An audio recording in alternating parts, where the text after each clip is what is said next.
திமுக ஆட்சியில் தான் முறையாக நாங்கள் தேர்தல் அறிக்கையில் சொன்னோம், கேள்வி நேரத்தை முதலையாக லைவாக ஒளிபரப்பு செய்தது நாங்கள். இப்போ இந்த கேள்வி நேரத்தையே எடுக்க முடியாத நிலைமையில தான் இன்னைக்கு இந்த அரசு நடந்துகிட்டு இருக்கு. இப்போ நீங்கள் எல்லா நிகழ்ச்சியும் லைவ் பண்ணுறீங்க. இந்த பிரச்சனையை தான் உங்ககிட்ட சொல்கிறேன். லைவ் பண்ணுறதுனால என்னென்ன பிரச்சனைகள் வருது என்பதை உங்களோட கவனத்துக்கு கொண்டு வரேன். நீங்கள் அவை குறிப்பில் நீக்கிறேன் நீங்கள் நீக்கிட்டே இருக்கீங்க. ஆனால் எல்லாமே அங்கே வந்து ரீல்ஸாக மாற்றப்பட்டு அங்கே போய் கொண்டிருக்கிறது. இந்த கேமரா டீம் அவன் சைடு கொஞ்சம் காட்டுங்க. ஏங்க மாண்புமை இருங்க சொல்லுகிற போது முதலமைச்சர் கருத்து சொல்லுங்க. தயவு செய்து இந்த ஃபைல்ஸ் எல்லாம் சீக்கிரம் பிரித்து பாருங்க. ஏதாவது குற்றச்சாட்டு இருந்தால் அதில் ஆதாரம் இருந்தால் யாராக இருந்தாலும் அவர் மீது நடவடிக்கை எடுங்க. இந்த உருட்டல் மிரட்டலுக்கெல்லாம் திராவிட முன்னேற்ற கழக உறுப்பினர்கள் பயப்படுவதற்கான எங்களுக்கு தேவை கிடையாது. மாண்புமிகு எதிர்க்கட்சி தலைவர் அவர்கள் காட்டுன்றாரு. அவருடைய கோரிக்கையை கட்டாயமாக முதல்வர் நிறைவேற்றுவார் என்பதையும் கூறிக்கொள்கிறேன்.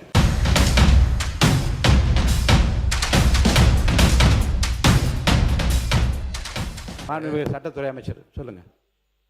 மாண்புமிகு பேரவைத் தலைவர் அவர்களே, மாண்புமிகு பேரவைத் தலைவர் அவர்களே, ஜோசியம்னு சொன்னாரு. ஜோசியம் பார்த்து மஞ்சள் துண்டு போட்டதெல்லாம் ஆல்ரெடி தமிழ்நாடு பார்த்துருச்சு. ஜோசியம் பார்த்து மஞ்சள் துண்டு போட்டதெல்லாம் தமிழ்நாடு ஆல்ரெடி பார்த்துருச்சு. அதனால எதை செய்தாலும் வெளிப்படையாக எந்த ஒளிவனைகளும் செய்ய தெரியும். எதை எப்போ எடுக்கணும் என்னன்னு தெரியும். எல்லா துறைகளிலும் எப்பெல்லாம் சட்டப்பூர்வமான நடவடிக்கை எடுக்கப்பட்டு வருது எல்லா துறையிலும் எடுத்துட்டு வருது. எல்லா துறைகளிலும் அந்தந்த துறையில எங்கெங்கெல்லாம் வந்து வயலேஷன் இருக்கோ, எங்கெங்கெல்லாம் விதிமீறல் இருக்கோ, அதுக்கான சட்டப்பூர்வம் நடக்கிற வழக்குகள்லாம் பதிவு செய்யப்பட்டு தான் வருது. அதனால நாங்க ஏற்கனவே இந்த ஜோசியம் பார்த்து மஞ்சள் துண்டி பார்த்துட்டோம், எல்லாரையும் பார்த்துட்டோம். ரொம்ப எதிர்கட்சி தலைவர் அவர்கள், பேரவைத் தலைவர் அவர்களே, எதிர்கட்சி தலைவர் பேசும்போது நீங்க அவள் கட்சியை சார்ந்து உட்காருங்க. அவங்க பேசுறாங்கல்ல எதிர்கட்சி தலைவர். பேரவைத் தலைவர்களே, இதைத்தான் நான் குறிப்பிட்டேன். நாங்கள் ஒரு கேள்வி கேட்டால் நாங்களே ஆச்சரியப்படுறவர்களுக்கு நாங்களே அதிசயப்படுற அளவுக்கு நீங்கள் ஒரு பதில் சொல்கிறீங்கிறது இதுதான் நான் சொன்னேன்.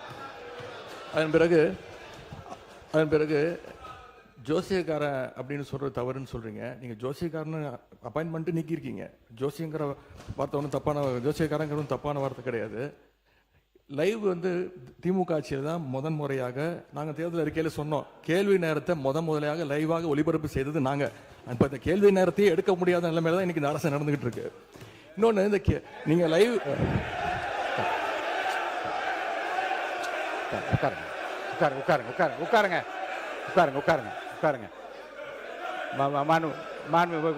நீங்க எதிர்கட்சி தலைவர் வந்து கேள்வி நேரத்தை எடுக்க முடியாத நிலைமை அரசு இருக்கு என்பதை நான் வந்து அதை ஏற்றுக்கொள்ள முடியாது. என்றால் ஏற்கனவே வந்து நடக்கின்ற எல்லாவற்றையும் வெளியரங்கமாக உங்களுக்கு தெரியும். எத்தனை கேள்வி அனுப்பியிருக்கிறோம், எத்தனை பதில் வந்திருக்கிறது. அந்த கேள்வி நேரத்தை நடத்த முடியாத நேரத்திலும் மாண்புமிகு உறுப்பினர்களை 55 விதியின் கீழ் கொடுக்கப்பட்டிருக்கிற தீர்மானங்களை எல்லாம் இங்கே கேள்விகளாக கேட்டு கூட பதில் பெற முடியுமா என்று பார்க்கின்ற முறை இங்கே கடைபிடித்து வருகின்றோம். எனவே கேள்விகளை பெறுவதில் கால தாமதம் இருந்தாலும் கூட இப்போது பதில் வரப்பெற்றிருக்கு. நேற்று முன்தினம் கூட அறிவித்திருக்கிறேன். 10 கேள்விகளுக்கு பதிலாக 5 கேள்விகளாக எடுத்துக்கொள்கிறோம் என்று நான் அறிவித்திருக்கிறேன். எனவே எடுக்கப்படவில்லை. நீங்கள் சொல்வதெல்லாம் நான் ஒத்துக்கிறேன். நான் உங்களை குறை சொல்லவே இல்லை. உங்களை நாங்கள் பாராட்டுகின்றோம். உங்களுக்கு ரொம்ப பொறுமையாக எல்லாரையும் ஹேண்டில் பண்ணுறீங்க. அதை பற்றி நாங்கள் கவலைப்படல. நேரலை நாங்கள் செய்யவில்லை அப்படின்னு சொன்னாங்க. சட்டமன்ற வரலாற்றிலே முறையாக நேரலை செஞ்சது திராவிட மாடல் அரசு, எங்களுடைய தலைவர் அவர்கள் தான். கேள்வி நேரம் ஒவ்வொரு நாளும் 1.5 மணி நேரம் 10 கேள்விகள் எடுக்கப்பட்டு அனைத்து எதிர்க்கட்சி தலைவர் அப்போ இருந்த அண்ணா திராவிட முன்னேற்ற கழக உறுப்பினர் அத்தனை பேருக்கும் வாய்ப்பு கொடுத்தது எங்களுடைய தலைவர். அது லைவ் செய்யப்பட்டது. இப்போ நீங்கள் எல்லா நிகழ்ச்சியும் லைவ் பண்ணுறீங்க. இந்த பிரச்சனையை தான் உங்ககிட்ட சொல்கிறேன். லைவ் பண்ணுறதுனால என்னென்ன பிரச்சனைகள் வருது என்பதை உங்களோட கவனத்துக்கு கொண்டு வரேன். நீங்கள் அவை குறிப்பில் நீக்கிறேன் நீங்கள் நீக்கிட்டே இருக்கீங்க. ஆனால் எல்லாமே அங்கே வந்து ரீல்ஸாக மாற்றப்பட்டு அங்கே போய் கொண்டிருக்கிறது. ஏற்கனவே மாண்புமிகு எதிர்கட்சி தலைவர்கள் இது குறித்து வெளியில இருக்கக்கூடிய நீங்க என்ன உங்க தலைவை கட்டுப்படுறீங்களா? நீங்க பிடிக்கிறீங்க? நீங்க எதுக்கு பேசுறீங்க? நீங்க ஏன் பேசுறீங்க? நீங்க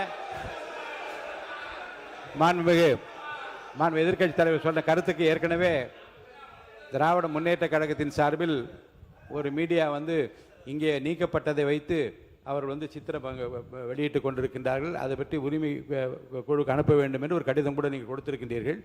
அப்படி நீக்கப்பட்ட பிரச்சனை குறித்து எந்தெந்த மீடியாவில் வந்திருக்கிறதோ நீங்கள் கவனத்துக்கு கொண்டு வாருங்கள். அவர் மீது உரிமை குழு நிச்சயமாக அனுப்பி நடக்க வேண்டும் இந்த அவையின் சார்பாக நான் தெரிவித்துக் கொள்கிறேன். அதன் பிறகு இந்த முதலமைச்சர் சொன்னது அந்த 3 ஃபைல்கள் இருக்கு. நான் எதுவும் சேலஞ்ச் எல்லாம் பண்ணல.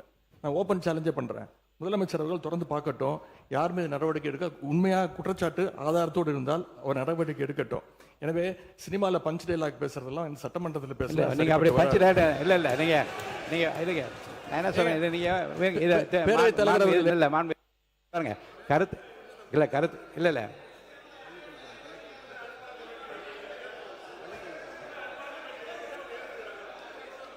மாண்புமிகு பள்ளி கல்வித்துறை அமைச்சர். மாண்புமிகு பேரவைத் தலைவர் அவர்களே, முதல்ல உட்காருங்க உட்காருங்க உட்காருங்க உட்காருங்க.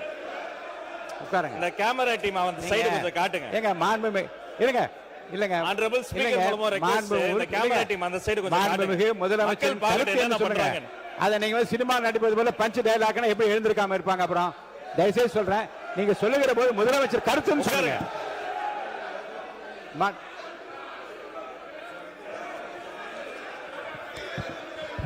உட்காருங்க உட்காருங்க. நீங்க நீங்க இருக்க நீங்க எங்க வரீங்க? நீங்க நீங்க போங்க உள்ள இடத்துக்கு. நீங்க போங்க பதில் நீங்க போங்க முதல்ல. மாண்பு உறுப்பினர் கொஞ்சம் அமருங்க, எல்லாம் அமருங்க, எல்லாம் அமருங்க, இருங்க, நீங்க அமருங்க, இருங்க, அமருங்க, எல்லாம் அமருங்க, அமருங்க, அமருங்க, அமருங்க, அமருங்க, அமருங்க, அமருங்க, அமருங்க, அமருங்க. மாண்பு உறுப்பினர் ஆமா, கொஞ்சம் அமைதியா இருங்க. வாய்ப்பு தரேன். உட்காருங்க உட்காருங்க உட்காருங்க. மாண்புமிகு உட்காருங்க. எல்லாம் உட்காருங்க, எல்லாம் உட்காருங்க. நான் அவங்கள தான் பேச அனுமதிக்க போறேன். உட்காருங்க உட்காருங்கன்னு சொல்றேன். உட்காருங்க உட்காருங்க உட்காருங்க உட்காருங்க. முடிங்க, நீங்க பேசி முடிக்கட்டும், முடிக்கட்டும். நீங்க பதில் சொல்லலாம். உங்களுக்கு நான் பதில் சொல்ல அனுமதிக்கிறேன். உட்காருங்க. பேரவைத் தலைவர் வாயிலாக நான் கேட்டுக்கொள்வது, தயவு செய்து இந்த ஃபைல்ஸ் எல்லாம் சீக்கிரம் பிரித்து பாருங்க. ஏதாவது குற்றச்சாட்டு இருந்தா, அதில் ஆதாரம் இருந்தா, யாராக இருந்தாலும் அவர் மீது நடவடிக்கை எடுங்க. இந்த உருட்டல் மிரட்டலுக்கெல்லாம் திராவிட முன்னேற்ற கழக உறுப்பினர்கள் பயப்படுவதற்கான எங்களுக்கு தேவை கிடையாது. மாண்புமிகு உறுப்பினர்கள் இந்த சினிமா போல பஞ்ச் டயலாக் என்பதெல்லாம் அவைக்குழு நீக்கப்படுகிறது. கருத்துக்கு பள்ளிக்கூடத்து அமைச்சர் பதில் சொல்லலாம். இப்போ மாண்புமிகு பேரவைத் தலைவர் அவர்களே, தமிழ்நாடு சட்டமன்றத்தில் நடக்கக்கூடியதெல்லாம் மக்களுக்கு தெரியணும். என்னென்ன யார் யாரு தொகுதி சார்ந்த பிரச்சனைகள் கேட்கறாங்க, அதுக்கு பதில் சொல்லணும் தான் நேரலை தரும். நான் உங்க மூலமா ஒரு கோரிக்கை வைக்கிறேன். பேசுங்க. உங்க மூலமா ஒரு கோரிக்கை வைக்கிறேன். முதல் கோரிக்கை என்னன்னா, நம்மளுடைய கேமரா டீம் இந்த எதிர்க்கட்சி வரிசை தொடர்ச்சியா அப்படி கமெண்ட் அடிக்கிறது, உரிமையில பேசுறது, லாஸ்ட் பெஞ்ச்ல இருந்தா டாக்டர் குடுகுடுன்னு எஞ்சி இங்க நடுவில் ஓடி வர்றது, இதையும் சேர்த்து ஸ்பிளிட் ஸ்கிரீன்ல காட்டுங்க. இரண்டாவது, மதிப்பிற்குரிய எதிர்க்கட்சி தலைவர் அவர்கள் பேசுகிற போது லைவ் பத்தி சொன்னார். உண்மைதான், அவங்க நேரலையை கடந்த ஆட்சியில மதிப்பிற்குரிய முன்னாள் முதல்வர் மு க ஸ்டாலின் ஆட்சியில அதை தொடர்ந்தாங்க. ஆனா ஒரு நேரலை என்பது வெறும் ஆளுங்கட்சிக்கு சாதகமா இல்லாம முதல் முறை ஆட்சி நேரலை மட்டுமல்ல, முழுமையான நேரலை என்பது வெற்றி தலைவருடைய ஆட்சியில தான் தொடர்ந்து கொடுத்துக்கிட்டு இருக்கோம். மதிப்பிற்குரிய பேரவைத் தலைவர் அவர்கள் நெற்றிக்கண் திறப்பினும் குற்றம் குற்றமேனு நடுநிலையோடு ஒரு கட்சி இரு கட்சி இல்லாமல் அனைத்து கட்சி உறுப்பினர்களினுடைய குரலும், இந்த குரலற்றவர்களின் குரலாக இருக்கக்கூடிய அனைத்து கட்சிகளினுடைய குரலும் பதிவாக வேண்டும் என்பதற்காக தான் சிறப்பாக செயல்பட்டு இருக்கீங்க. அதுல ஏதோ ஆளுங்கட்சி பேசுவதை மட்டும் நீங்க அதிகமாக அவை குறிப்பிலிருந்து நீக்கிறது போல ஒரு தோற்ற மயக்கத்தை நம்ம உருவாக்கிட கூடாது. யாரு எந்த கட்சியை சார்ந்தவர்கள் மரபு மீறி எந்த வார்த்தை சொன்னாலும் நீக்கக்கூடிய நடுநிலையான சபாநாயகர் இந்த மாமன்றத்துக்கு கிடைத்திருக்கிறது என்பதை நான் சுட்டிக்காட்டுகிறேன். இன்னொரு விஷயத்தை நினைவு கூற விரும்புறேன். மதிப்பிற்குரிய பேரவைத் தலைவர் சேம்பர்ல ஒரு முறை ஒரு முக்கியமான கேள்வி வந்தது. நாங்க அதை கேட்டு அதிர்ச்சி அடைஞ்சோம். என்னன்னா, கடந்த 2 ஆண்டு காலமாக இந்த நேரலைய அரசுக்கு சொந்தமான ஆல் இந்தியா ரேடியோலயே கொடுக்காம நிறுத்தி வைத்ததாகவும், நீங்க கொடுப்பீங்களான்னு மதிப்பிற்குரிய பேரவைத் தலைவர் கிட்ட நான் இருக்கும்போது கேட்டாங்க. இதை குறித்து கலந்து ஆலோசித்து தொலைக்காட்சி மட்டும் கிடையாது, வானொலியிலையும் நேரலை போட்டு குக்கிராமத்தில் இருக்கவங்கள கேட்கட்டும் முடிவெடுத்த சபாநாயகர் நீங்க. இந்த நேரத்தில் அதற்காக உங்களுக்கு நான் நன்றியும் சொல்லிக்கிறேன். அதன் பிறகு எங்களுடைய மாண்புமிகு தமிழ்நாடு முதலமைச்சர் எப்போதும் எதுவாக இருந்தாலும் ஒரு சின்ன செய்தி, அது ஒரு விஷயம் வந்தா கூட பள்ளிக்கல்வித்துறை சார்பாக உடனே தொலைபேசியில் அழைத்து அது குறித்து கடுமையான நடவடிக்கை எடுக்க சொல்லுவார். இந்த மாமன்றத்தில் ஆல்ரெடி அந்த ஃபைல்ஸ் இருக்கிறதே ஒரு சுட்டி காமிச்சார். அந்த இஷ்யூவே நான் தான் ஏஞ்சி சொன்ன, அவர் ஆதாரத்தை எடுத்துட்டு போறாரு அப்படின்னு. இந்த நேரத்தில் அவர் சாதாரணமா இருந்தாலே அதெல்லாம் பண்ணாத போறாரு. மாண்புமிகு எதிர்க்கட்சி தலைவர் அவர்கள் காட்டுன்றாரு. அவருடைய கோரிக்கையை கட்டாயமாக முதல்வர் நிறைவேற்றுவார் என்பதையும் கூறிக்கொள்கிறேன். 2 வார்த்தை மட்டும் கோரிக்கை. அவர் எல்லாத்தையும் ஆக்கப்பூர்வமா விமர்சிக்கலாம். அதுல வந்து ஒரு தனியார் நிகழ்ச்சி பேரை சொன்னாரு. அது பாட்டு பாடுவது இந்த மரபுக்கு புதுசு கிடையாது. விதவிதமாய் வித்தியாசமாய் பயங்கரமா பாட்டு பாடினவங்க தான் அந்த பக்கம் ஃபுல்லா உட்கார்ந்து இருக்கிறாங்க. அதெல்லாம் அந்த தனியார் நிகழ்ச்சியினுடைய பேரையும் நம்ம வந்து நீக்கிடலாம். இவரை தான் நியமிக்கணும், இவரை நியமிக்க கூடாது, இந்த தொழில் உயர்ந்தது இந்த தொழில் தாழ்ந்ததுலாம் கிடையாது. இது இன்க்ளூசிவ் கவர்மெண்ட், அனைவருக்கும் அதிகாரம், அனைவருக்குமான ஒரு விஷயம் தான் நேர்மையான முறையில் பை மெரிட்ல போயிட்டே இருக்குது. அதனால ஒரு குறிப்பிட்ட ஒரு விஷயத்தை மட்டும் சுட்டி காட்டுகிற பொழுது அது வந்து ஏற்புடையதல்ல. அது மட்டும் கிடையாது. இந்த சினிமாவில் வரக்கூடிய அந்த பஞ்ச்டைல் அதை கூட நீங்க அவை குறிப்பில் நீக்கிட்டீங்க. அதை போன்ற விஷயங்களை தவிர்த்து கொண்டு ஆக்கப்பூர்வமான கருத்துக்களை, அறிவுபூர்வமான சிந்தனைகளை அதை முன்வைத்து பேசினால் இந்த மாமன்றம் சிறப்பாக செயல்படும். உங்களுக்கு எங்களுடைய அத்தனை பேரின் சார்பில் ஒரு வாழ்த்துக்களையும் தெரிவித்துக் கொள்கிறேன். மிக சிறந்த சபாநாயகர் தமிழ்நாடு அரசியல் வரலாற்றில் இந்த மாமன்றம் கிடைத்திருக்கிறது என்பதை பதிவு செய்கிறேன்.